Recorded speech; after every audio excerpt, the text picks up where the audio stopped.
Hello. Today we're going to be doing an instructional video on how to use calipers. So, what you'll need for this video are calipers and something you want to measure. Pretty straightforward. So, in my case, I have a case of calipers. It's important to keep them in the case, more or less, outside of use, to prevent there being dirt and grime. Separately, you want to keep these jaws slightly apart. You can barely tell, but there is a gap in between there. These calipers are in imperial units, meaning that they're meant for inches and are accurate to 1/1000th of an inch, or 0.001 inches. There are four main ways of using a caliper. That's using these jaws for inner diameter stuff, the distance between this flat surface here and this flat surface here, and lastly, there is a gauge here for depths on very hard to reach things.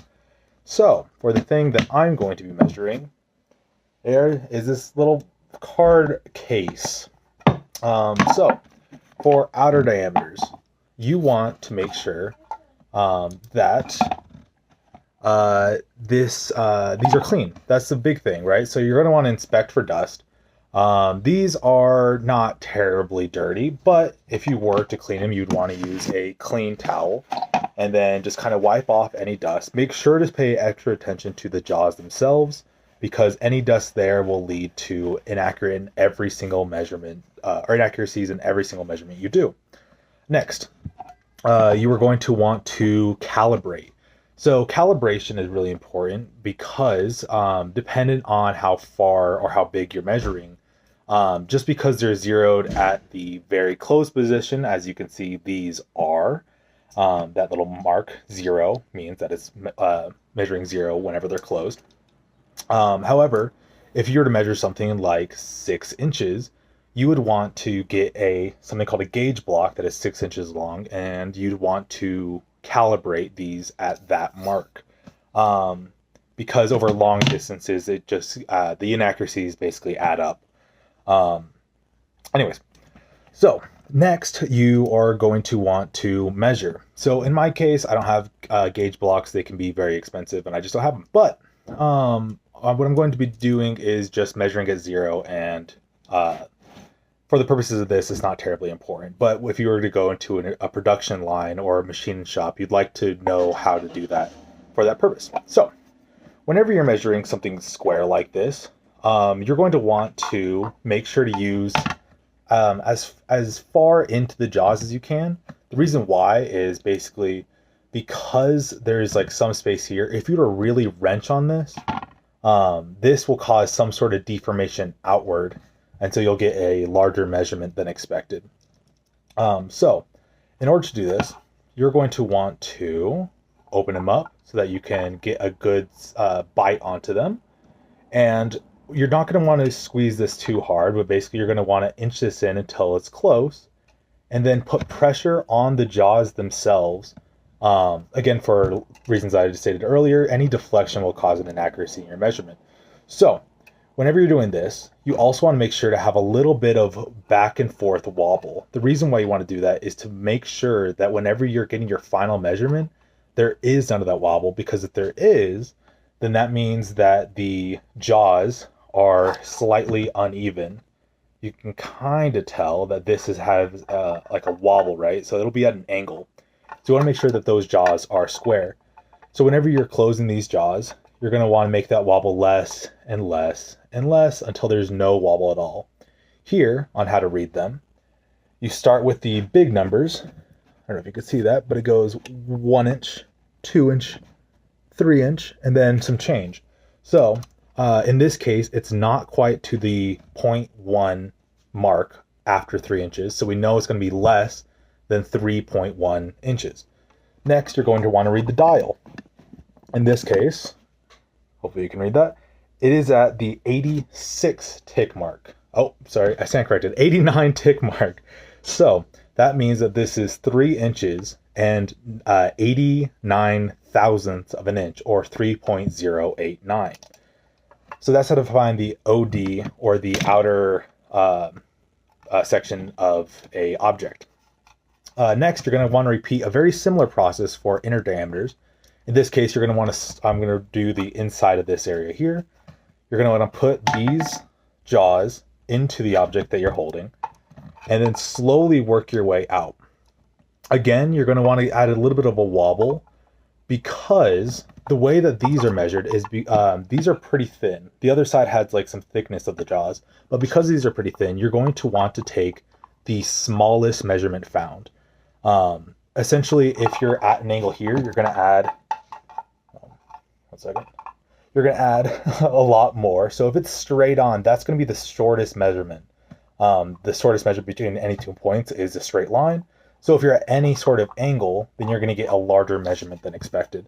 So what you're going to want to do is put very light pressure on this thumb wheel, and basically just rock it back and forth until you start feeling that like little bit of scraping. Again, not putting too much pressure on this thumb wheel. But basically the smallest measurement that you get is the measurement you're going to keep. It's not a perfect system, but in general, these calipers are meant for like quick and dirty measurements. If you wanted super, super precise stuff, you'd use other things like micrometers or a computer measuring device. I think they're referred to as CMMs in the machining world. Anyways, so in this case, I'm measuring this at 2 inches and 9 to 3. So that would be 2 inches and 923 thousandths of an inch. So that's the inner diameter of this.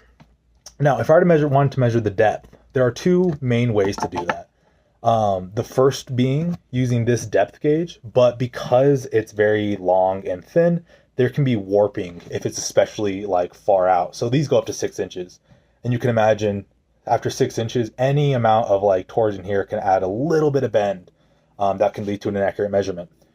So you're going to want to spare those as much as you can, but sometimes you can't avoid it. There are better ways of measuring very long, deep things like that.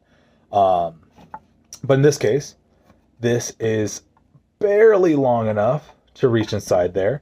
But basically, I'm going to use this this top of the jaw, because as you can see, these are flat together.